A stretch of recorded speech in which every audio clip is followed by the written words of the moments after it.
Back in 2022, I came across an article that really made an impact on me.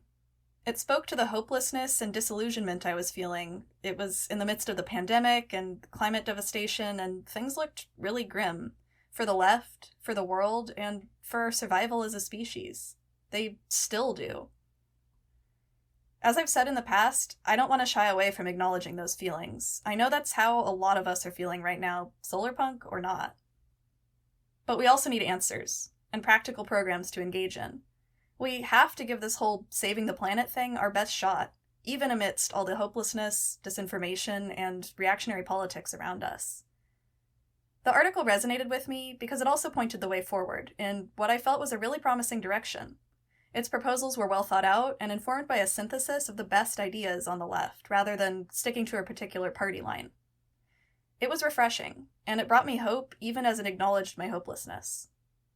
The piece was Words for a Present Reality, published by the editorial team of Strange Matters magazine.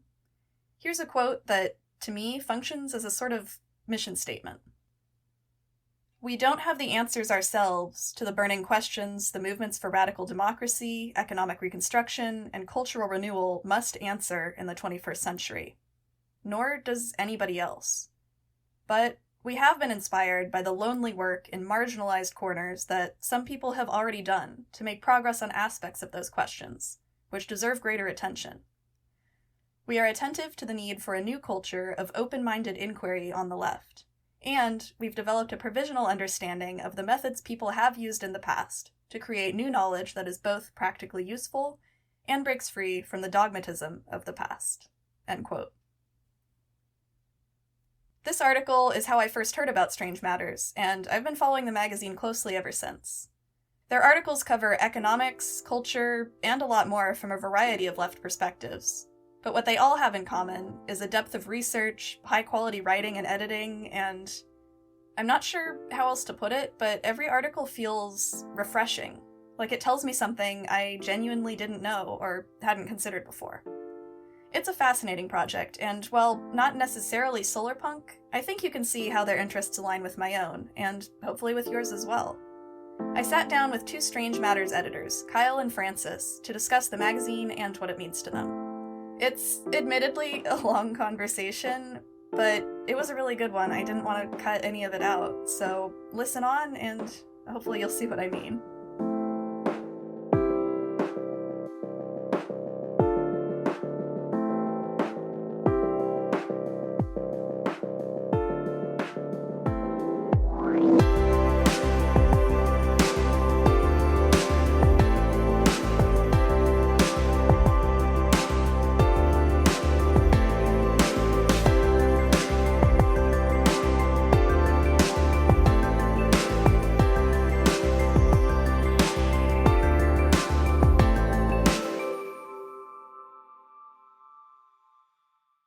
I'm Kyle Flannery. I'm a co-editor and co-owner of Strange Matters magazine. And my journey to socialism is long, hard, and probably begins when I was about 6 months old. So, I'm Frances Steer, she, her. I am a co-editor and designer of Strange Matters magazine. I do practice research and writing in architecture and design. And I'm based in South Africa, which is where I was born, and studied and worked in the US for several years, which is how I met most of the folks on the magazine. So, Kyle, I need to hear your story about socialism starting when you were 6 months old. I mean, I come from unreformed hippies, is my family background. I come from unreformed hippies. I come from the kind of family where the family reunion is a week in camping where we are basically drunk and high the entire time. Like, with, my uncles and grandparents and everybody. Like, it is unreformed hippies. Everybody has always kind of had those kind of attitudes. I think not infrequently about the fact that probably my strongest male role model growing up after, my father was my uncle, one of my uncles, who to this day bears a profound psychic wound from Nixon winning re-election. dropped out of college and everything to campaign against Nixon. And when Nixon won re-election, he just went to the woods for 2 months. This is the kind of family I come from, and more kind of locally. And this is going to kind of get into the kind of next big question, which is why I was being a little bit cagey about it. I was in New York, and I had started a new job in New York. My first, my big boy job after I dropped out of academia, after I stopped being a professor. And after a couple months, I was really bored, and I was really tired of not doing something impactful. I was tired of just sitting on the sidelines. So I started going to socialist meetings, and that's kind of how I met. That's how I eventually wound up meeting Francis, through a chain of people. But that was really kind of the impetus. I was just like, I'm showing up to work. I am going to bed. I am playing video games. This can't be it. Like this can't be it. I've got to do something. I was not born to work for 40 hours a week and play video games for 50 hours a week and do nothing else. Like, I was not, that's not what I'm here for. Yeah.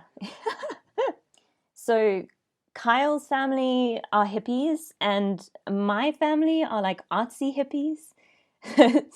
And I suppose, I was born into a kind of curious political context in South Africa. I'm part of what's known as the Born Free generation.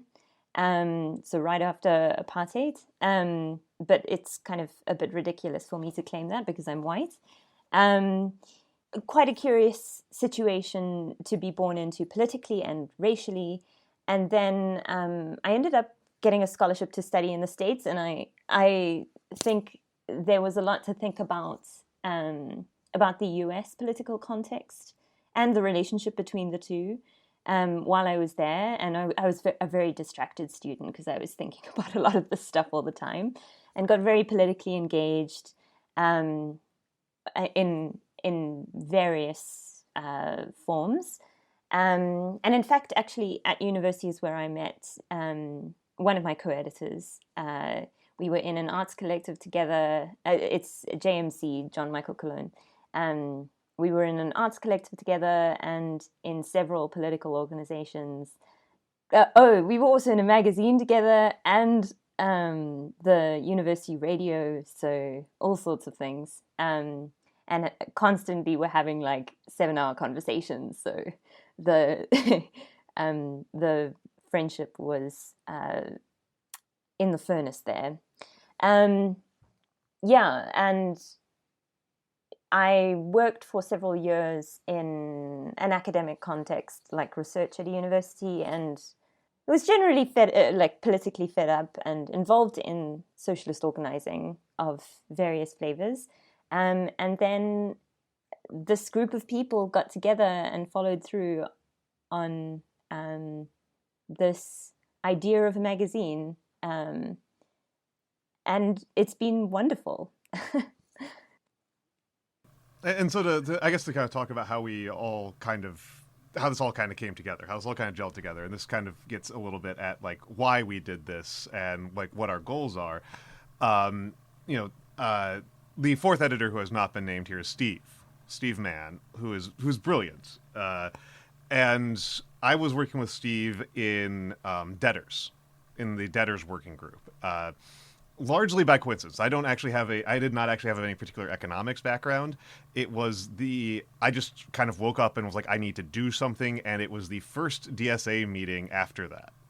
After I had this moment of just like, I need to do something. It was the next meeting that was available was the Debt and Finance meeting. And so I showed up to that and met Steve and took on a leadership role in it quite quickly, both of us. And what we found was, I was very, very active in DSA during that time period. I was very active in a variety of socialist groups.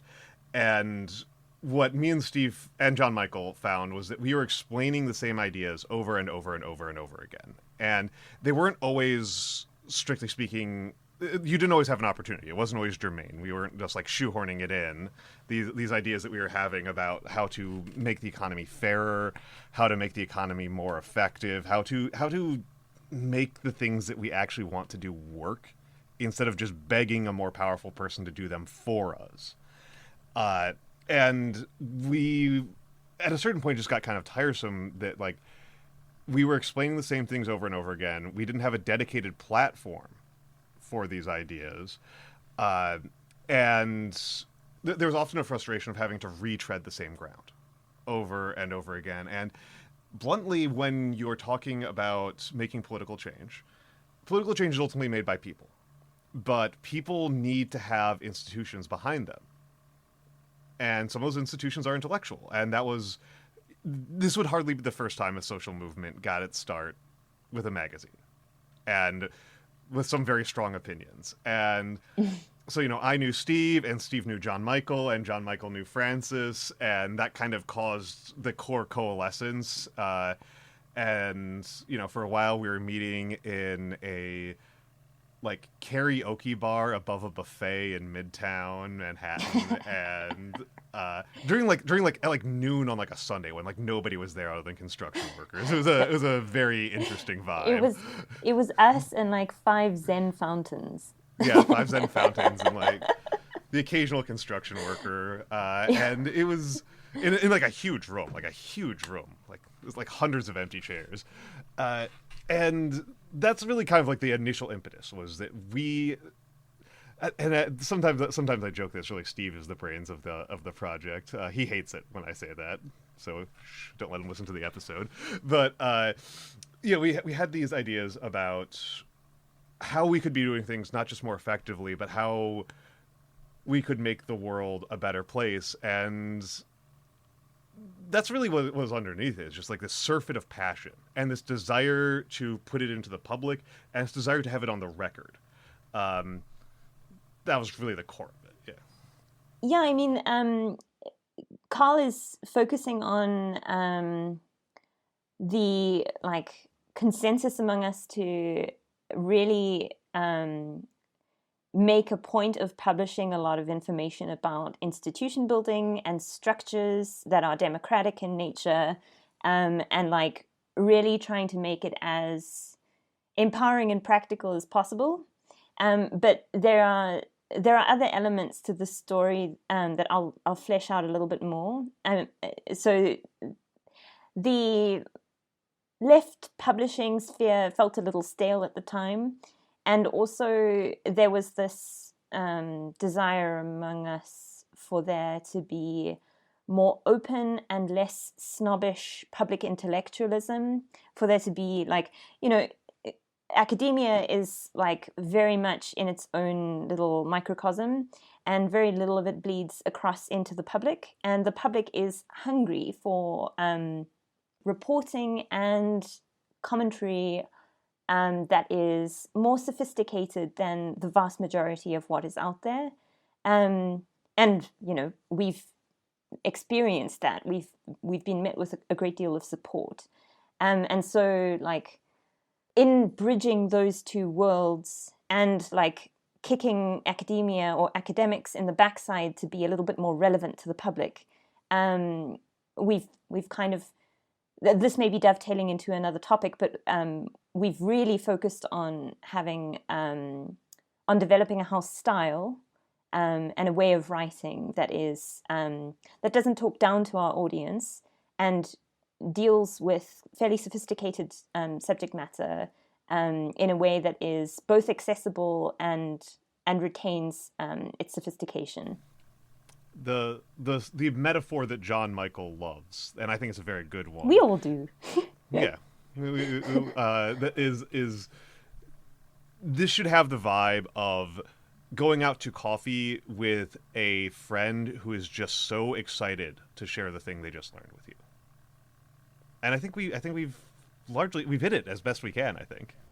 Yeah, I mean, it's like we've all been in academia of some flavor, so we often, like, say it's like a grad student friend who, like, takes you out to coffee and wants to tell you the thing, like, but they don't like participate in all of the, like, jargon and the, like, they give you all the gossip, and they tell you the lowdown, and they give you the crib notes, and they tell you exactly what's the most important thing. And they don't leave out the bit about this person chasing tenure, and so they're like tailoring their research to appeal to this particular thing, like idea that's fashionable at the moment, or like, you know, they're trying to get funding and there's only funding available for this, or whatever, because that really does shape a lot of academic output.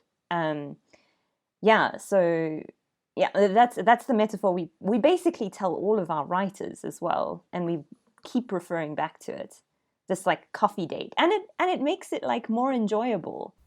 Yeah, I definitely find the style of the magazine super compelling. I'd love to talk about the visual style as well, like not just the editorial style, but these pages are all like beautifully laid out, both on the website and like the print versions. Like from the beginning of seeing your Indiegogo, it's just the visual language and everything I found like really impressive and, you know, yeah, inviting but not talking down. It felt so, I don't know. I was so excited to find out what these strange matters were.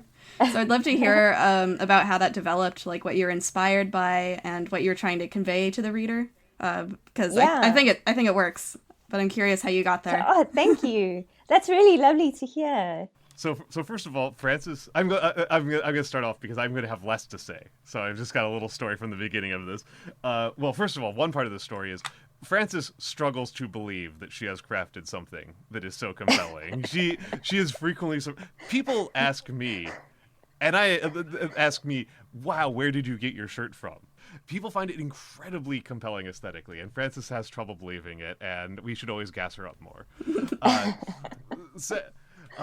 Second, we actually, before Frances will get more into the weeds on this, but we actually had like an earlier aesthetic that we absolutely did not wind up going with at all. That was much more like very inspired by like 19th century business styles at one point. Like I think the direct inspiration was like the Dutch India Company, subverting the Dutch East India Company. Because I was reading a whole lot about the Netherlands at the time, so I was playing with the VOC logo, you know, and at the time we had a 3-letter name, but we abandoned it for various reasons, mostly legal and SEO. Yeah, mostly SEO. Yeah, there's SEO problems with it, but yeah, I just wanted to kind of get in there. Like, this was not a straightforward journey. Like, we spent like a year in the incubator on the design aesthetic. And you can imagine, like, among democratically minded people, having to like then decide on a new name was like the most involved process. It involved this massive spreadsheet of literally like over 100 names, and we were like voting on them and ranking them. multiple rounds of ranked choice voting, and like it was a frantic meeting of us like doing like rapid research on like, okay, was this name copyrighted? Like, what's the SEO on this name? Like it was such an involved process. It was so involved. But anyway, we were really, this is all just lead into giving Frances the foundation, the ground. Yeah, I mean, I feel like I probably should explain a little bit of like some of the associations with the name. Although if you like literally, if you speak to a different editor, they'll give you a different answer. But the things that have stuck and that we keep referring back to with Strange Matters is, well, there's like a general appreciation for the weird and wonderful, and for difference, and then like it's obviously a physical term, so for physics and empiricism, which we try to build into most prominently our economic coverage, which tends to be armchair theory, very generously summarized as armchair theory a fair amount of the time. But as far as the aesthetics are concerned, we had very messy conversations about like what we wanted the space to be, and the themes that stuck out the most were like jazz and improvisation and open inquiry and play, and so jazz was something that stuck. There was also like particularly for the first issue, there was like a ton of research going on about Mesopotamia, and so we were constantly sending each other memes about the name of the script is flying from my Cuneiform. brain. Cuneiform, yeah. um and like ancient and like archaeology and like uncovering meaning and all of these geeky things. um and also like all of us, like something that people don't realize and that we're not publishing enough in order to convey this, is that all of us are gamers, and like all of us are in love with a variety of different games. Mine tend to be like adventure, exploratory, and puzzle games. And the vibe of many of those game studios are like this warm, nerdy, informative, playful, largely democratic vibe. And yeah, so all of this was in the mix, and the jazz and the cuneiform and the play really came out in the sort of identity for the first issue, which was kind of like also trying to convey the identity of the magazine in general. It is, again, this is one of those things, and this is a cooperative. It's a 4-person cooperative, and that means a lot of things. And one of those things that it means is that everything takes a lot of time. There's a lot of deliberation, and in the case of the aesthetics, it wound up being a kind of comedic sometimes, because like I'm so inarticulate about like Francis would show us something and I'd be like, do I get it? Do I not get it? And she'd be like, what about this versus this? And I'm like, well, I think it was a really productive experience. I think it was a very productive experience. It was also just like real learning how to do like deliberative democracy about like structural issues, and then how to deliberate about aesthetics, because some of us are unanointed in this bizarre world of design, and the thing is that the unanointed's opinions are still perfectly valid. Everybody's got a set of eyes and processes, like picks up on implicit meaning, visual implicit meaning, and so like there were some testy moments where people said some curious things, but we've really worked it into a process where like it's then decoded and processed and worked in, and like validated is not the right word, but like it's all valid, and it all gets worked into the process.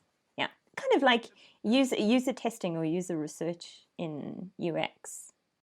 and it's good to have a lay person give you their first impressions. It's very, very good, and it's something that like one of those things I picked up from one of our writers. It was a she wasn't even talking to us. She just posted on Twitter, and it's like stuck in my head so strongly. This was Sandifer. Was that if your editor says that something doesn't work, it doesn't work. However, whatever they're telling you to try to fix it, don't bother.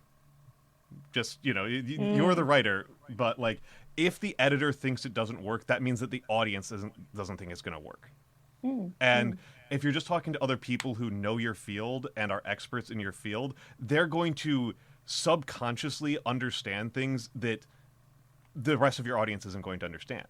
And we're not trying to talk to a closed circuit of already invested, already anointed readers. We're trying to bridge this gap between a isolated ivory tower with and general curiosity, the general public curiosity. But yeah, so it's been very valuable to make sure that like I don't think there's any single topic that all 4 of us are experts in. I think that we've always got at least one person who's naive on pretty much every topic. And it's always very valuable to have at least a naive person look at something and be like, I didn't understand. I didn't understand the explanation. I didn't follow what you said. That's incredibly valuable for the type of work we're doing. Yeah, definitely. It's always good to zoom out a bit and make sure you're not just talking to yourself or like yourself and three people. Very, very easy with some of the stuff that we like to publish. Very, very easy to do that with some of these things. Yeah, I mean that's what frustrated me about academia too. I'm like, this discussion feels so isolated, so disconnected, and like I don't know where I would start with introducing these things to like a friend who wasn't initiated. Like I would love to be having these conversations with the general audience, with the world. Everyone is impacted by these things. So why can we not, access and participate in those discussions? I think you guys have done a really great job bridging that gap, and I'd like to think so. Thank you. It's good to have that affirmed. So I want to talk a little bit about sort of the scope of the magazine, because you cover a lot of different fields, a lot of different topics, but it's not everything. It is curated.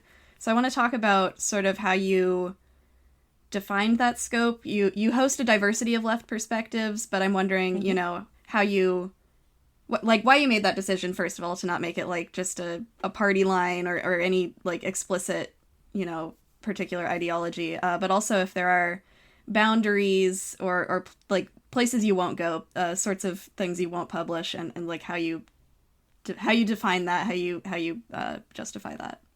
Yeah. So the most important reason why we don't toe to a party line of any particular sort is that that's boring. That's the most important reason, is that it's just frigging boring. I disagree. I think I have a different answer, really? But carry on. Okay. Admittedly, I have my own perspective on fundamentally why we want to publish a thing, but that's fundamentally to me what I think is the most important single reason, from our perspective as a magazine and as a publication that wants to engage people and that wants to keep them interested and that wants to convey a sense of wonder and curiosity about the world. And it's just antithetical to that to have a magazine where you open it up and you know everything that they're going to say. Right. Yeah. I'd say the primary reason I certainly participate in the editorial collective and encourage a plurality of voices and perspectives. At least we're talking about political ones, but we generally try to publish broad perspectives in other respects as well. But politically, at least within the left, I'm like fiercely anti-dogma, and dogma is really stifling to empathy and intellectual curiosity, and in my opinion produces people who are closed-minded or thinking that is closed-minded, and that's not what we're trying to do at all.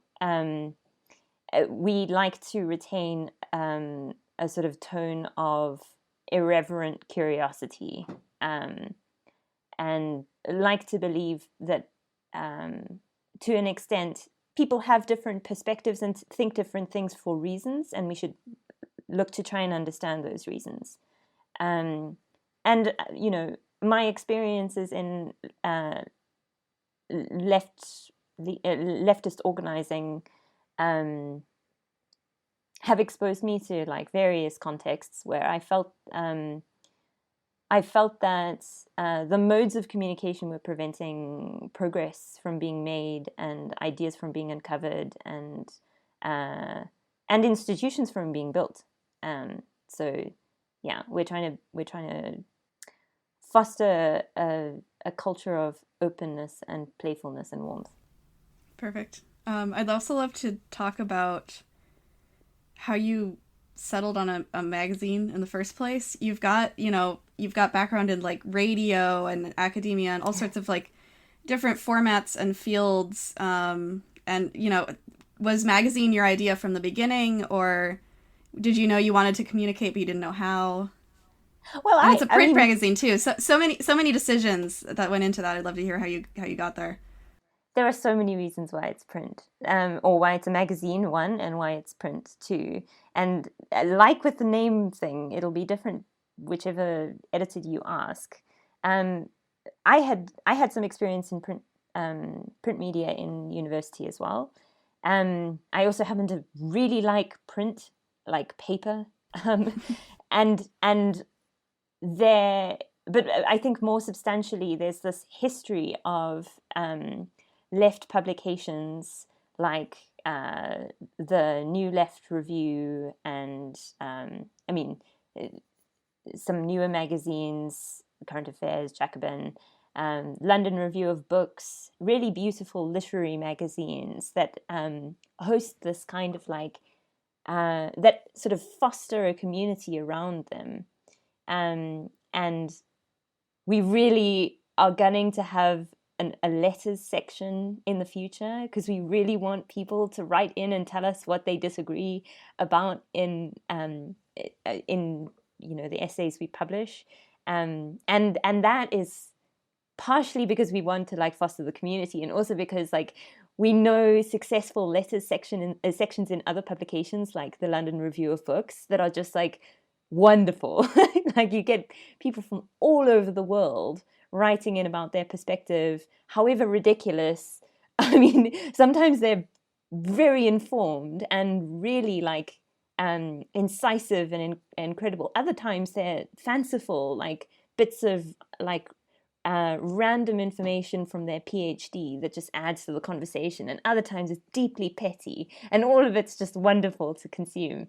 And then oh yes, about why we decided to make it print rather than just a publication.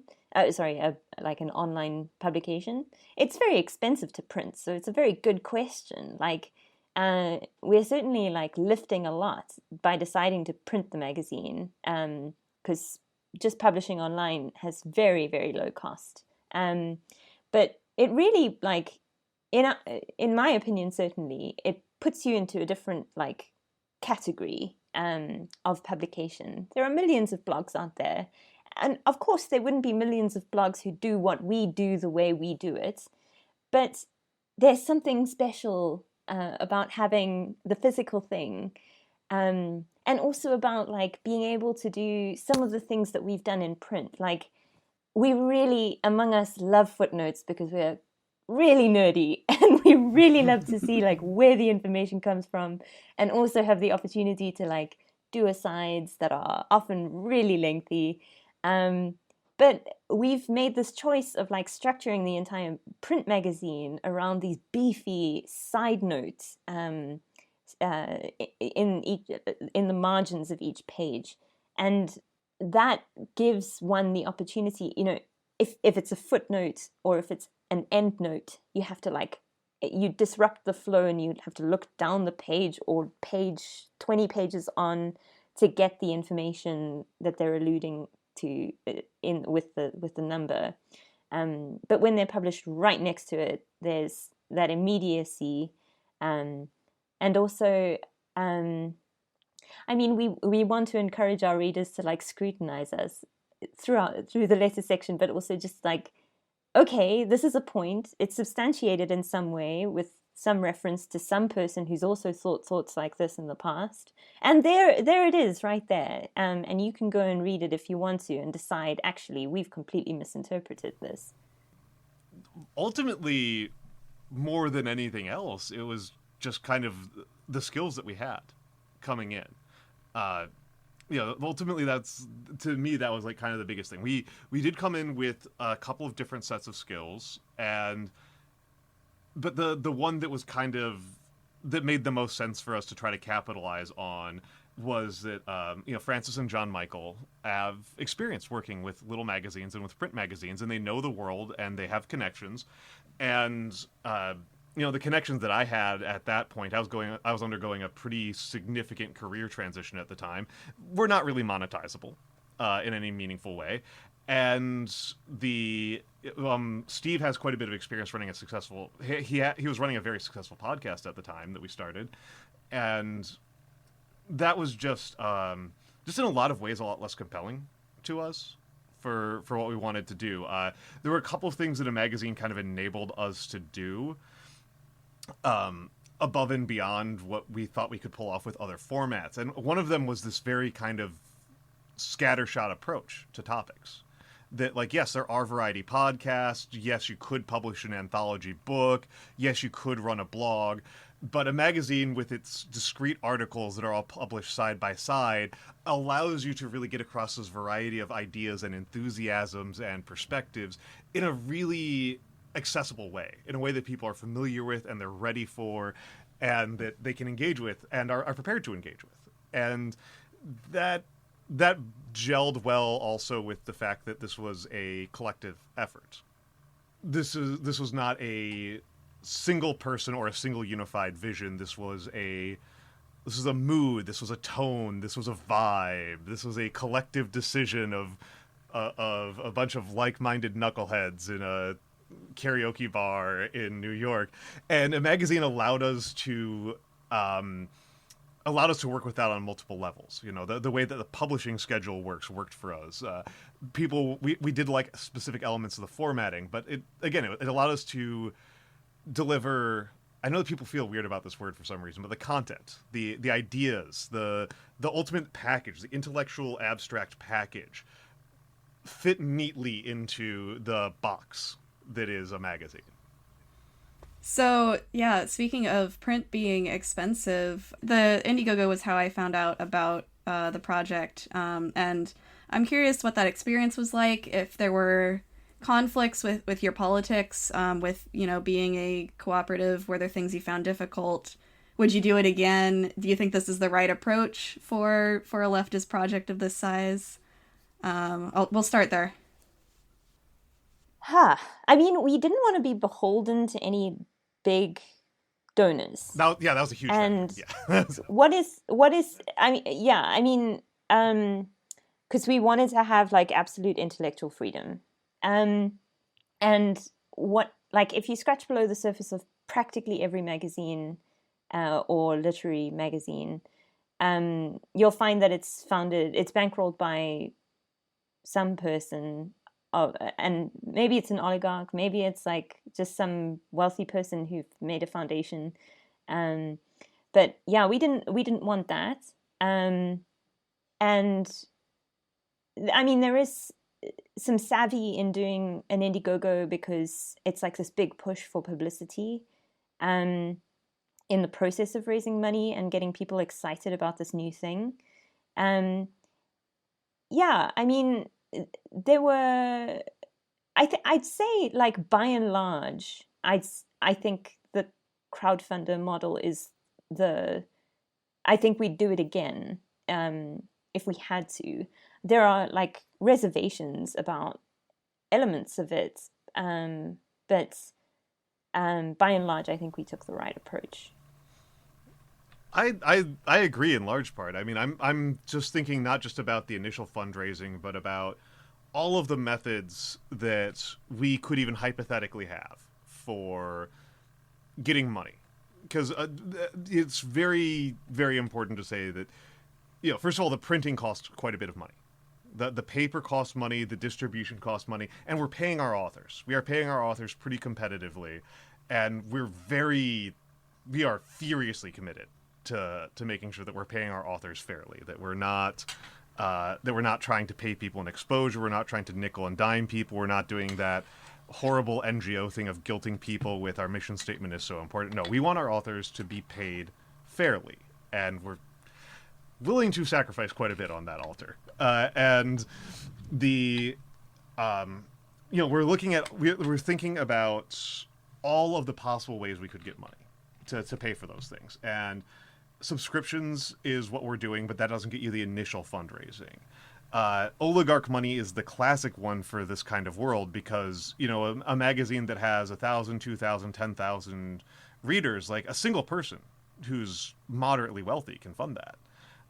Can have that entire project beholden to them and have it be their mouthpiece. You don't need to be Jeff Bezos. You know, you need to own like 3 sports authorities, and you can pull off that kind of stuff. And so we really did not want that for the reasons that Francis highlighted. We really, really did not want that. And beyond, on top of the reasons that Francis highlighted, it's not just that you lack this intellectual dependence, that you lack the intellectual independence, but also that you are now intensely vulnerable. The entire project hinges on the emotional state and the economic savviness, on top of that, of a single person who isn't even a direct participant. And that's a terrible situation to find yourself in. That's dreadful.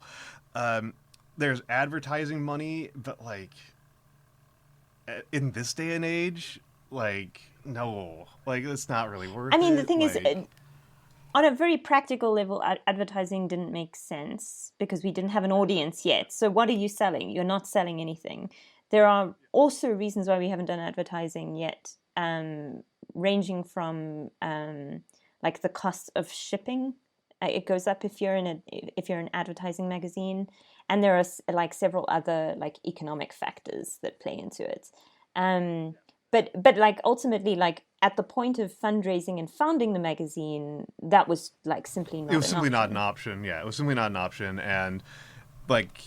There was just only so many options for how we could do the initial fundraising, and after the initial fundraising, as we move into sustaining the magazine, that does open up some things, but ultimately there's kind of a couple of benefits to us doing like a crowdfunding and subscription model with merch as a kind of secondary, tertiary fundraising mechanism.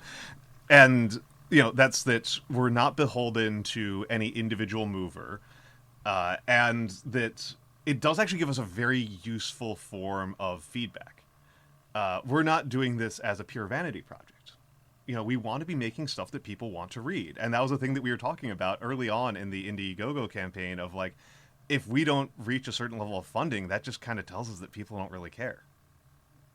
I don't remember what the exact numbers were, but like there was a minimum threshold, and partially that minimum threshold was like the minimum threshold just to pay for printing, but also we kind of had our sort of like internal consolation prize of like, well, if we don't get enough money for that, then people don't really want it that much. So it allows us to it gives us a sense of, it gives us accountability, it gives us a sense of and a sense of freedom. There's a freedom associated with it, but there's also a connection, a groundedness to it that works for us. You ask us if you think it's the utopian version of fundraising, and I have no idea, to be honest. I'm like curious. I'm curious about the question. Like, do you have an idea of how we could have done this differently? I don't. I wanted to open up the floor for you. I'm kind of like flipping this around, making you think in a different way here, but I think a better society should have lots of magazines like Strange Matters, and what could that society do to support those projects? Did you feel supported or opposed? Like what would a flourishing utopian media landscape look like, or specifically for magazines? What do you wish your experience had been like?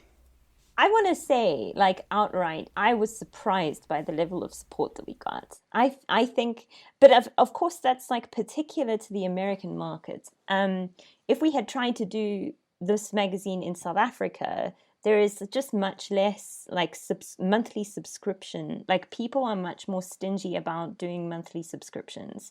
And like, I just don't think that we would have gotten this level of support. We had some sense that there was like this niche market of like people who cared about ideas, people who were left-leaning, people who supported similar magazines that do exist. And we were taking a shot in the dark, like we were taking a gamble or a leap of faith to see whether they would support us, and they did. And like, we can always say like, oh, imagine if we had gotten like $120,000. Geez Louise, we would have been set for years, but or set up in a different way. But we did get like a very handsome amount of money that like really let us do a lot to establish ourselves.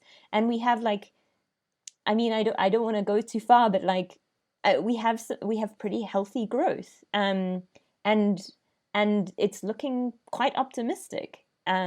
So, like, I think there is this sort of niche market or bunch of people who are like quite supportive of this kind of project. And it's like a little utopian. From my perspective, at least, it would be even more utopian if everybody was like supportive and participating in this. And I think there is a lot of room to grow this sort of space. But I'm really heartened by the degree of support we've received, honestly. Yeah, and in terms of what we could have done differently, it's all like tactical quibbles. You know, it's all like very tactical quibbles, and like maybe if we'd known like X, Y, or Z thing earlier, it could have helped us more. But like very small stuff, very small stuff. I think in the broad strokes, I think we did pretty freaking good. In terms of a utopian vision, where we're like saying, how could everybody else have done better by us? What could have been better about the rest of the world? It would have been nice if we just didn't need so much money in the first place. And it's not just a matter of like ultimately the pressure on us is that landlords will render you homeless if you don't give them enough money. And so we needed to make sure that we are getting enough money to our authors, that we are getting enough money to the printers to pay for their print people, et cetera, et cetera. But, you know, it would have been nice if the print world had been a little bit less frustrating. You know, that it didn't... I know Francis was more involved on this side than me because Francis loves paper. And was the designer and was the one who was like really like on the phone like across multiple time zones discussing like how many letters per page and column formats and ink weights and all this stuff. But it you know, we do have chat logs, internal chat logs of people just tearing their hair out trying to get straightforward answers from about certain things, and just really kind of wish it, the print world is not really as competitive as an economist would want you to believe. There was actually a very limited range of companies that were catering towards anything like what we were doing. It's like many things. There's not very much price transparency, which means that the consumer or the buyer is left kind of like requesting multiple quotes at the risk of alienating the producer, and it's like it's not very democratic ultimately. But like that's the kind of thing like in terms of if we're going to be like more broadly utopian, unfortunately I'm gonna like rocket all the way to like Ian M. Banks' culture novels, and like at that point it's like very hard to answer the question of like what is ideal fundraising like in a society where nobody needs anything. I'm like, what does that mean? What does that mean? But hold on, I have a slightly more down to earth yeah, of course, like tension for me personally. So we have had to work with quite severe, well, like we didn't have an operating budget before we had an operating budget, and we still have a modest operating budget. And so we can't do things that we want to do in terms of like working with producers who are co-ops themselves. And there's a running joke within the magazine about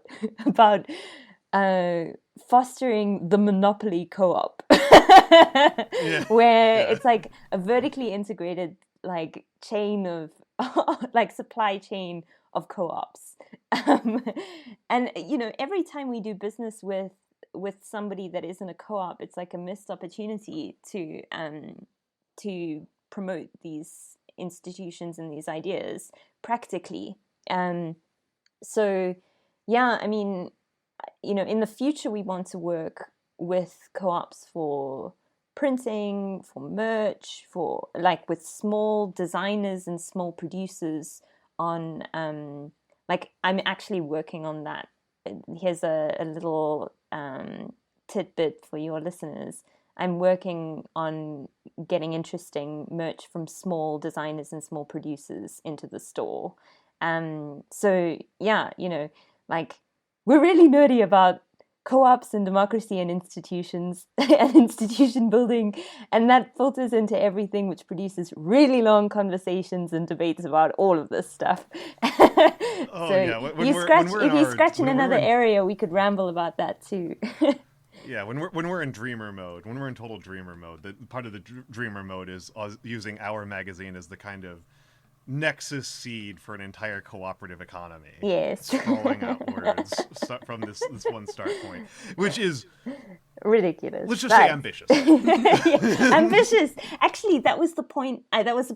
When you were talking about debt and finance earlier, Kyle, is that like some of the stuff suggested by the Debt and Finance Working Group, like the formation of a credit union, was kind of laughed off as ludicrously ambitious, which is unfortunate because it's not ultimately. It's just a matter of people shifting their Overton window, if that's a correct application of the term, to see institution building as something worthwhile, as something practical, as something that means that you have greater control over your life and how you spend money and like how policy is set and all of the stuff, and that all of that is inherently valuable and achievable. Great answer. Thank you. Do we have time to talk a little bit about the content, like what people can expect from reading? I gave you a couple topics here. I didn't know what you felt comfortable covering. Absolutely. We could talk about some of the pieces that we've been particularly proud of over our time, and so talking a little bit about the content. I'm just going to zoom out here for a second. We kind of formatted the magazine to have a 3-part structure from the beginning. That was kind of our initial vision. Ideally, it would have been a spectrum, but it made sense to make it like 3 parts. Yeah. There's multiple things, but this was one of the things we settled on relatively early, and it was the front pages, the back pages, and the feuilleton, which we shortened to the futon. And so the front pages was kind of for that kind of like deliberate agenda of political education kind of thing, the kind of stuff that we were tired of. That's kind of the start point. I know that Francis is gonna structural topics. Yeah. Structural topics or social movement. In general, the vegetables of the magazine, and the back pages was kind of more the stuff that's. We initially kind of thought of it as kind of like culture versus economics, but like again, like we tried to make it more abstract than that, more broad than than that division. But the back pages tends to be more enthusiastic, more creative, less driven by need and more driven by whimsy. And the feuilleton, yeah, I'm aggravating Francis. I apologize. No, you're not aggravating. We just have differences of opinion. Yeah, that's fair. Diversity of opinions. That's right. And the feuilleton is an old concept. This was John Michael getting really into his type of nerdery. The feuilleton is an old concept from, I want to say, French Revolutionary. Yeah, 1800s France. Yeah, where there was this kind of like, in the middle of you printing other stuff, you would kind of have this sort of like dead space that was hard to fit other pamphlets, and you'd put like short mini articles in there, like these short little mini articles in there. And so we kind of use that as we call it the futon because it's more pronounceable. I'm totally butchering feuilleton. There's no way I'm getting that right. And second, because we thought of it as a resting place. We put it in the middle, and it's this resting place where we put stuff that is just purely for fun. Just stuff that requires or especially experimental and playful, and it's like it's suggestive of like people hanging out in college, sitting on their futon, and like just shooting the shit. And like it's varied quite a bit. It's been everything from like very short stories to. We usually don't give me a byline for this one, but one of the ones that I always like to do is just put a couple of numbers next to each other. Like the price of a house in LA versus the price of a cruise missile, kind of things. I think I did one that was like average age at first marriage across different centuries. Yeah.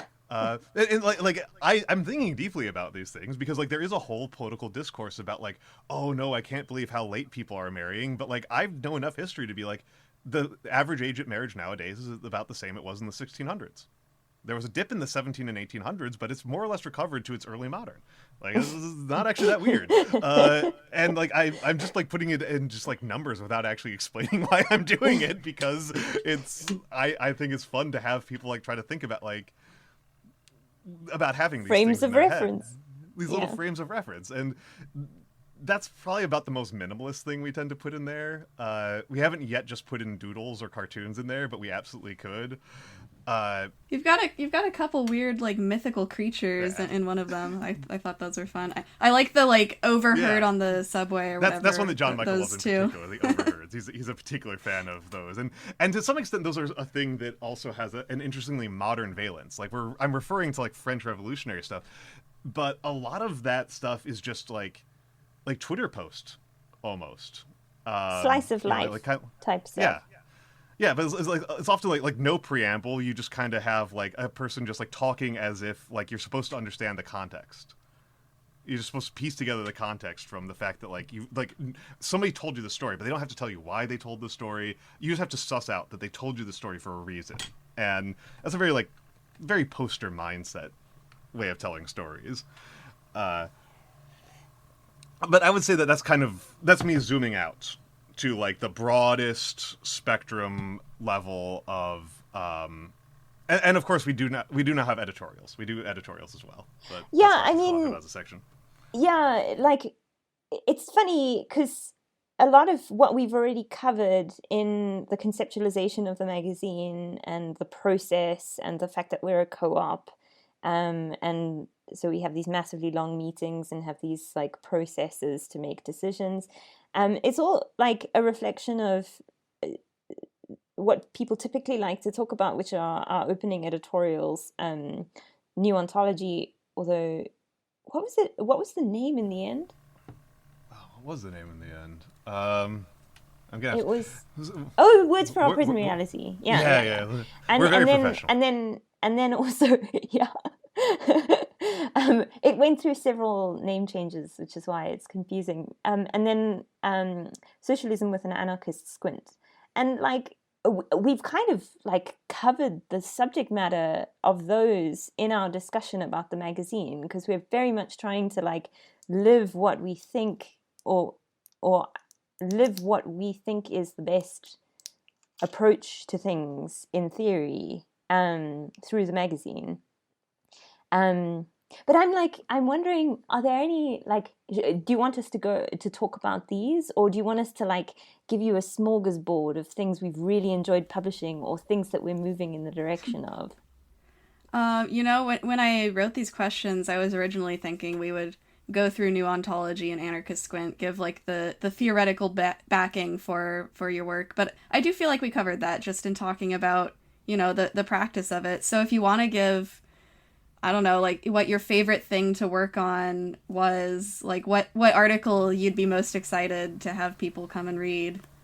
The one that I like to highlight, and this is me, I'm going to be narcissistic here and talk about my favorite article that I personally wrote. Is it Severance? No, actually, it was board games. I like the board games piece the most. I, of all of my things, I like the board game piece the most. Not the most popularly received, because that's why I left the center. People love that one, but the board games piece, I really feel like it gets at a lot of the themes that we're going for, on top of just not as a collective, but also my own personal themes and my own personal style. Where I start off with with a topic that I think most people would consider very frivolous, which is board games. Particularly like post-Catan. I start with Catan, so not really post-Catan, but Catan onwards board games. Not particularly old board games, but like these very recent board games, the kind of things that, I played while drinking beers in college with other very nerdy guys and gals. This seems like a very frivolous topic, and I went in on the specific thing that I noticed that I thought was really weird, which was that there's a lot of board games that have colonialism as a theme, and somehow the board game is non-violent. And that's a really weird tension. That's really weird. And what is going on? Why would you engage with the world in this way? What set of assumptions about the world do you have to somehow engage with colonialism and not have it involving anybody dying? Like that's very weird. And so I think I did very good at getting in on that, and I've got some smaller moments where I'm very proud of my descriptions and my ability to convey complicated rules in a paragraph. But mostly I just thought it was, you start off with this seemingly frivolous entry point, the seemingly frivolous pop culture entry point, and then you get really into some deep and frankly quite dark things, because one of the board games that I talk about is, I actually like the board game. I want to be clear here. I actually like this one. I think it's a good game. I just think it's also really effed up. A board game called Mombasa, which is about, it's about the scramble for Africa. And the competition between the players is entirely at the level of like messing with each other's stock prices. You can't shoot the other players. Like, you can't just like shoot the other players or like bully them off the board. You can just kind of mess around with their stock prices and get involved in like free rider problems, which is an interesting like game problem to have, but it's overlaid on this backdrop of like, that like millions of people are dying in this, right? Like, the board game rule set itself like even mentions this, that like, this is just a game. If you want to learn about like the real history of Africa, which is really dark, here's some actual history books. And it's like, so you knew. Like, you knew. Like, you knew what you were doing. Like, you just, like, walked into this one. And it's just fascinating to me. It's just really fascinating to me. And I think it really... it's something that I was just super enthusiastic about for a long time. That was... I can't imagine pitching this to, like, the New York Times. Like nobody like them would publish this. This is not remotely serious. It's somehow too serious and not serious enough for them. To be talking about, it somehow manages to do both at the same time for a Newsweek or something like that. And I was just really enthusiastic about it, and I think it engages with things that people care about in our demographics, in our milieu, in our world, and I care about it, so I made it happen, and I'm really proud of it. And I think it turned out really well. It did. And I think that one really encapsulates me, and also I think it's a really good entry point to the magazine. Yeah, I have like too much to talk about is the problem. So like, I have been one of the primary editors on some of the economic pieces we've published, and like those have been crazy exciting. Like, we have this think tank thing going on within the magazine on economic topics. But we've been pitched by people who've really, like, been bitten by the bug. Like Alex Vucolo did, like, some interviews of people who set prices in industry at, like, really big companies, in multinational companies. And then we got Tim DiMuzio in Wollongong in Australia, pitched us this like really incendiary piece about Volcker shocks, or just the Volcker shock, and the idea that questioning empirically whether raising the federal funds rate does what the Fed says it does. And I worked really hard on that piece, on editing it. And doing the sort of translation that we discussed earlier in the episode, and it really had like such a reception and resulted in like these serious ripples across publishing on economics and on like this very topical phenomenon of rising inflation. And so it was incredibly rewarding. And we're going to be, people love this stuff from us, and we loved engaging in it. So there'll be lots more of this. You should expect lots of economic analysis and heterodox thinking in economics. And it's very rewarding among us as editors. And then, like, you know, on the opposite end of the spectrum, there is so little formal analysis in like online, you know, in publishing at the moment. And we've published a couple of, one in particular, pieces that are formal analysis, like looking at the first one we did was Jun Kuromiya's formal analysis of Barry Jenkins' like cinematic techniques. He's a director. He directed If Beale Street Could Talk, and does this really like in-depth thinking through of the techniques used, to what effect, and like it's just very rare. and it's I want us to publish increasingly more of it, because I think it helps people look at the world and look at media in a different way. And, you know, maybe we can do something to media literacy and art and all these interconnected things in the process. But it's just very rewarding and cool to participate in. And what else? Gosh, I mean, there's just so much. Like I was actually going to talk about both of Kuromiya and Demuzio, because really, wow, those, they're so representative of both ends of the front pages and back pages of the extremity. And the working with formal analysis is a really interesting challenge as an editor. I did not realize how much I enjoyed editing other people's work until I was working on this, and it's a very much a challenge, because it is, of all of the art forms that you really see, at least in terms of writing art forms, in terms of writing genres, not art forms, in terms of writing genres, formal academic analysis of art has got to be like the punching bag of like inaccessible ivory tower nonsense. And that's not a fault of the core concept. That's not a fault of the idea that somebody would want to think long and hard about a movie. That is a fault of the types of jargon used. That is a fault of the way that the arguments are presented, and who is allowed to read those arguments and who's allowed to learn about those arguments. And so getting... And how obscure... Yeah. I mean... How they write. Yeah. How they write. And like, so editing those pieces into a state where anybody can read this and go, oh, this is why people like Barry Jenkins so much.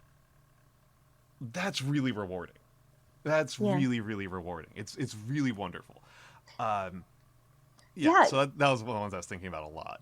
And one that I really was chuffed with the second issue was Jonah Walters. I was going to bring it up too, yeah. Oh!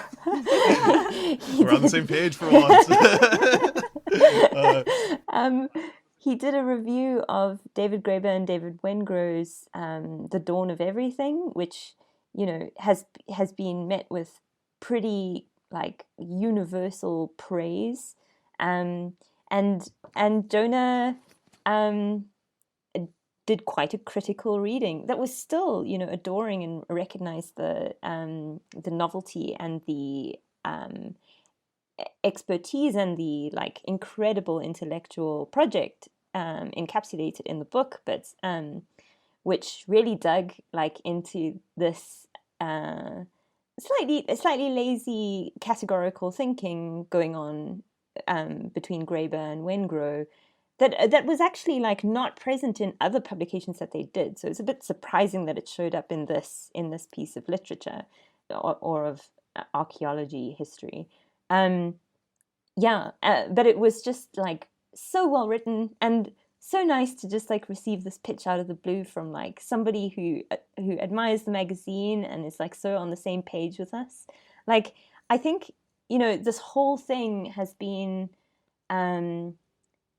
like just this wonderful exercise of putting out something that we think is like positive into the world, and then finding people who resonate with that and who are really enthusiastic about it, and then like getting this heartening support.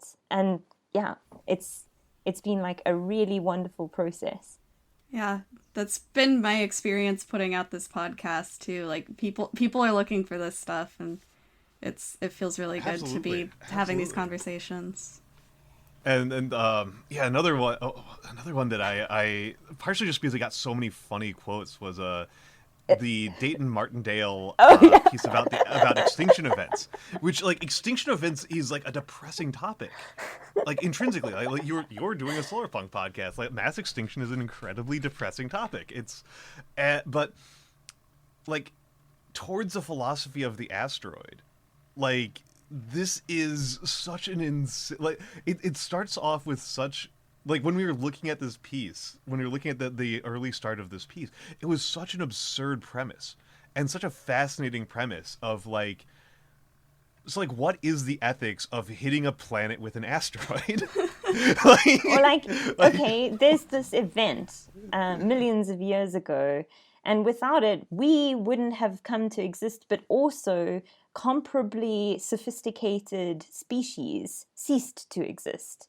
Are we, is it, like, zooming out from an anthropocentric perspective to like one of all of ecology, is ecology better or worse for it? Or like, is it a tragedy? Is it like, how do we even begin to think about this? Peppered with like these hilarious and like these hilarious phrases like triceratops corpses being flung out into the void and all sorts of other things. It was an immensely entertaining, also heartening and uh, uh, like heart sore piece to read. So like doing all sorts of things at the same time. But I mean, you started at a very similar time to us, and I'm like curious to hear about, if you want to talk about it, to like hear your reflections in relation to the magazine, like what you've experienced that's similar or different. Yeah. Oh man, I'm now the guest on my own podcast. you should have known this was coming. Yeah. Yeah. I mean, I guess like I definitely see a lot of parallels. I graduated college during the pandemic, mid 2020. My last quarter was all moved remote at the last second. Very sad. And I kind of found myself like, okay, suddenly no one is asking me to like write these papers anymore, but I still have all these ideas. Why did I just get cut off from this? And like, any internship or like follow-up program that I would have wanted to do like shut its doors. Like all of the grad programs I was looking at were just like, sorry, no applications this year. So I just kind of felt stuck, but I still had like all of these ideas floating around. I felt like I was just getting started with them.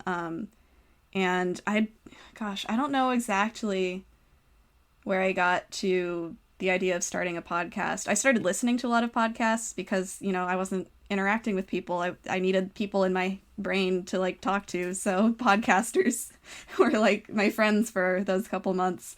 And I guess I just sort of fell in love with the format, and it seemed, like I could really take ideas out of academia and share them with the broader public and have it be a two-way street too. I think there are plenty of things that aren't being sufficiently addressed in academia that should be. So I really wanted to foster that, and interviewing is also a format I've just really fallen in love with. Like I could just come up with my own ideas and share those, but I'm just one person. It seems way more valuable to bring people on who just have way more of a depth and diversity of knowledge. And it's so nice to have an opportunity to meet random people, meet people you've admired over the years. Like that's been really cool in the magazine. Is now like I'm sort of responsible for reaching out to like people, and I've historically been horribly introverted, and so yeah, there's been like a reason for me to overcome that, and yeah, it's been wonderfully broadening. Yeah, something that's really surprised me is that you can just email people. You can just message them on Twitter or whatever. Like, I had no idea that some random podcast with 500 followers, aka me, could like just message my favorite authors and they would respond back and like want to come on the show. Like people are really looking for this stuff. That's what I want to convey to anyone who's like interested in starting a project. Like there are people out there who just need the connection to start to like take it and run. Feel free to cut this, but I've always enjoyed this little story from the podcast "All Lawyers Are Bastards," where they're talking about like you've got a young up and coming lawyer or a law grad student, and they're worried that if they reach out to a judge or an experienced lawyer, that they'll just be bothering them, that they'll be wasting their time, and that these people are so busy and so important. And this lawyer says, "You have it exactly backwards. If you call up a judge and ask them to talk about their career, they are clearing their schedule. They want nothing more. Like, you have made their day. Like, this is the best thing on the planet to them, to share their old war stories." And getting back onto like part of my own kind of personal experience with this, I used to be a professor at one point in my life, and I didn't make it. Being a professor is a very competitive environment. I don't feel bad about it. I left under my own terms, but the economics of it were just too brutal. And there was always a bit of fear that I had in the years after that about leaving behind the life of the mind, as they call it. Mm-hmm. That was the very pretentious term my graduate school liked to use for what it is to be an intellectual, the life of the mind. And I thrived in graduate school. I loved graduate school. I loved reading all the time. I loved talking to all these people with all these fresh, exciting ideas. I loved it, and I was really worried about losing that connection as I moved into more kind of like normal white collar work. And I think that what I have now is better than what I would have ever had if I had continued to be a professor. Wow. In terms of like being intellectually satisfying, because I am not bound by competitive pressure to spend the majority of my time on a single research question, and then thereon pigeonholed into mainly dealing with people who deal with variations on a similar research question. The fact that I'm not pigeonholed by that, the fact that I loved dinosaurs growing up. It was nothing related to any of my research questions. I would never have met Martindale and been responsible and worked with that piece. I would never have gotten that piece across my desk if I had been a professor. That would not have happened. I would never have encountered these formal analyses of film. I would never have gotten these wonderful labor journals that we've gotten from young people and older people talking about their experience in these esoteric careers that never crossed my mind. These things would never have happened. I would have spent a lot more time on a far smaller set of questions, and I think I would have been poorer, intellectually speaking, for it. So this has been an incredible experience. From just in terms of like the intellectual engagement and the intellectual satisfaction. That's really great to hear. Yeah. I'm happy for you. Gosh. Okay, I think we need to close out. It's been almost an hour and a half. Yeah. I was trying to get my closing thoughts together. Yeah. We're used to like 6-hour meetings. Oh my God. So we can talk. We can really talk. Oh, man. Yeah. So we didn't talk as much about this, but one of the things that's been a really interesting part of the experience is that for all of the work that this has been, it has also turned out to be in some really important and critical ways easier than we expected at the start. And certainly easier than we thought it would be, than I thought it would be, I should say. I should be clear here and take ownership, than I thought it would be as an outside observer. I really thought that this was the sort of thing that required a staff of hundreds, that required millions of dollars of upfront capital, and that's just not true. That what this really needed was some friends, some confidence, and if we're being honest, the willingness to do unpaid work. a substantial amount of unpaid work. So I want to be realistic with people. We are not making money. We are not. Well, this is we are not paying ourselves. Yeah, we are. Yeah, the business is making money. The editors are currently still on the volunteer basis, but the reality is that this was actually quite achievable. And it was something that I had been led to believe by external sources was completely outside of my reach. If I wanted to be a writer, if I wanted to be an editor, I needed to latch myself onto an existing property that was being run by people far richer than me. That I needed to beg for table scraps from the elites of my society, and that turns out to just not have been true. It turns out to have not been true. That with organization, with research, with work, with support, and with friends. With support. We really have supported one another through the whole thing. Yeah. So, solidarity has been critical in this. Yeah. I think that if one of us had said, I am going to be the editor-in-chief of my own magazine, it wouldn't have worked. Mm. It wouldn't have worked if one person had been like, I am going to make my own magazine. With the way that we've done things, it wouldn't have happened. But with 4 of us working together and pulling each other and pushing each other forward, it has. And it's been an incredible experience, and it's been radically, outrageously empowering. That was going to be my point.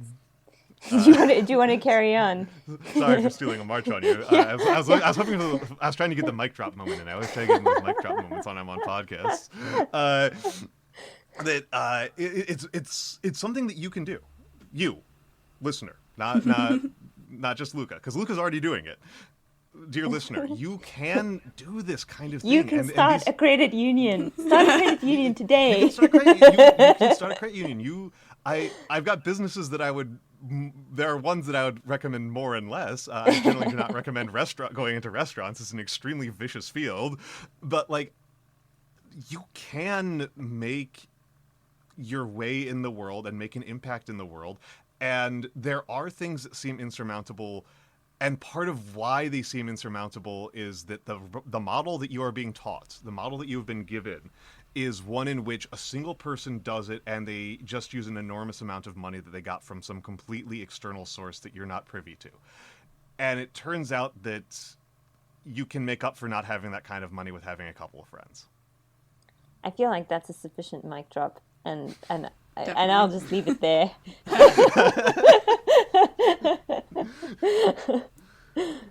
Great. Do you have any advice for people? I feel like we've pretty much covered that too. Any more little the biggest piece of advice I have, this is my biggest piece of advice possibly about life, patience. We started conceptualizing this way earlier than you probably think. Like we started this pre-pandemic, and we didn't. All of us were working while we were doing this, either as students or at day jobs, and so it wasn't like we didn't spend 80 hours in a row feverishly working on it. We had to piece together it over time and let things percolate, and take your time, be patient, do your research. Always do your research. But also keep it positive. Do something that's cool. Don't do what everybody else is doing because they're doing it. Do something that makes you feel inspired, because then you'll reach other people who want to be inspired in the same way. Absolutely. You can't substitute for it. And that's the thing that I would tell people when they ask me about picking a college major was, pick something you care about, because it doesn't matter how talented you are. If you don't have your own native enthusiasm, you will run out of fuel. Mm-hmm. If you don't have your own inborn, self-motivated enthusiasm for the topic at heart, you are not going to make it through the hard parts. Mm-hmm. I mean, at times, our meetings have verged on a book club. And that means that the baseline experience within the magazine has been one that is positive and affirming and stimulating, and I think that comes across into make work fun, which is kind of a weird thing to say, because I don't know. It's really hard. It's really hard to find work that's fun. But yeah. Do something you're passionate about. I think is the more accurate thing to say, or useful thing to say. It's been an incredible journey so far, and I always try to I use that kind of phrasing so often out of a kind of defensiveness, out of a kind of this fear that we're not going to make it. But looking at it right now, it's feeling pretty good. Mm. It's feeling it's I think it's pretty easy for us at this point to be optimistic about the future of our project, and not just our projects, but about the projects that we can inspire and support. And we've been talking more and more about about publishing things that are even more practical than what we've been publishing. Talking a little bit more directly about like what did we learn from like running a cooperative in particular. Like most of the hard lessons learned are not like hard lessons learned about print or about editing or about writing. They're lessons about how do you fit together people's schedules? How do you fit together disparate visions for the same project? How do you run a meeting in a way that is productive? There are also the structural concerns that can be intimidating for people who don't have a law degree or aren't in finance or aren't and I think we can definitely share information about like how we structured ourselves as an LLC and why we're not like a 501c3 yet, if we're ever going to become one. That's like a nudge, nudge, wink, wink at some content that we will eventually publish on nonprofits. And then like, what does it mean to be a co-op? What are our bylaws? And like, what's the practical stuff? Because once you have the practical stuff out the way, a lot of the intimidating stuff is also out the way. Yeah, definitely. Is there anything else you want to plug? Anywhere, anything you want people to go first if they're interested? And what can people do to support the project? Well, we'd really love for you to subscribe. It doesn't pay for itself. So subscriptions start at $5 a month for digital. You can get an annual subscription for $29. And then for print, it's $8 a month or $45.99 a year. Or you can be extra generous and do like a supporter subscription or just donate directly to us. Beyond Kyle, do you have? Yes, absolutely. The direct cash assistance is extremely appreciated, and we love it very, very, very much. And it pays for the starving artists and authors, and paper makers as well, and delivery drivers. It keeps the writing economy going and the idea economy going. And if you're paying us, you're not paying your landlord. So please do so. But also, you can support us in other ways. Our website is strangematters.coop. Spelled as the English words strangematters.coop. You can go there to read our articles. Several of them will be free. So if you are not entirely sure about our content, if we did not give you a good enough sell and you want to see what we're talking about, if you want to read my article on board games or about is it ethical to crush an entire planet with a giant rock as moving very, very fast, you can read about that there and see if this is the kind of content that you would like. But on top of that, you can our Twitter. What's the Twitter handle? Is at strange_matters. Yes. Our Twitter is at strange_matters, and we take great pains, and by we I mean specifically John Michael Cologne, takes great pains to curate and craft wonderful, bespoke, incredible Twitter threads describing what we've got upcoming. And so sharing our work there on Twitter is also a wonderful way to do so. We are on Instagram. Sorry. We are on Instagram at Strange Matters Mag as well, and we share a fair amount there as well, though admittedly slightly less than on Twitter. It's a less frantic format, and we have we are in the early stages of our own podcast, where we'll talk about the contents of our articles and try to interview some of our authors. So some of whom are incredible people. I don't know how often you're going to get the chance to hear from some really really fascinating economists and paleontologists and stuff, all in the same place, all under one roof and one rubric of trying to make the world a better place through asking questions like, what is money? And so those are the best ways that you can support us, are subscribing, reading our articles, and sharing them on social media. So please do so. Great. Please. All right. Well, the last question is, what does utopia look like to you? Well, freedom from need and being able to have fun and experiment and do nerdy stuff.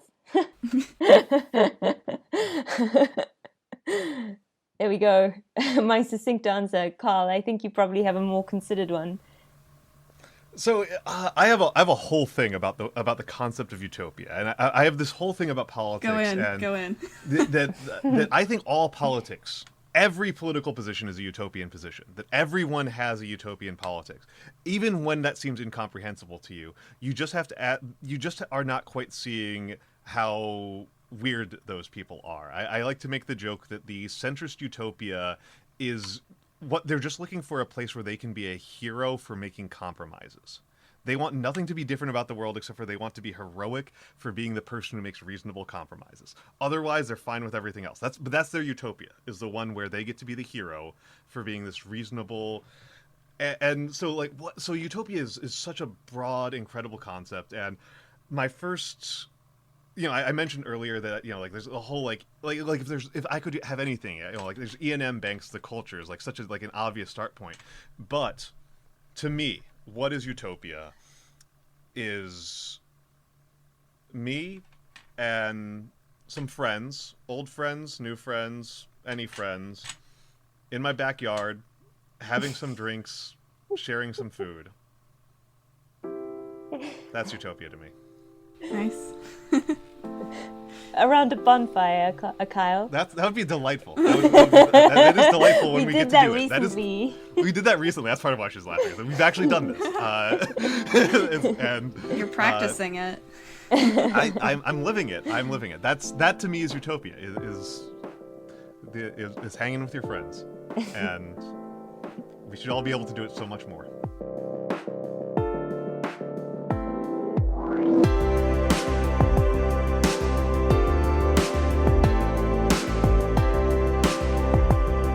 Solarpunk Now is written, hosted, and produced by me, Luca Dowell. The Solarpunk theme song is by Red Keener on SoundCloud.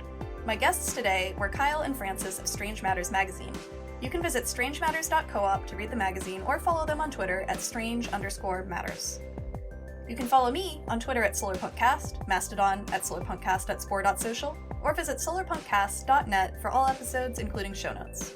You can also visit solarpunkcast.net to donate to the show. Running a podcast takes time and money, and I do all of this myself, so your support is greatly appreciated. That's solarpunkcast.net, link in the description. And remember, the realization of any vision requires action. I strongly encourage you to get involved with local organizations whose goals align with the brighter future you want to see. Analysis is important, but we have to back it up with practice. Keep dreaming big, and keep up the good work.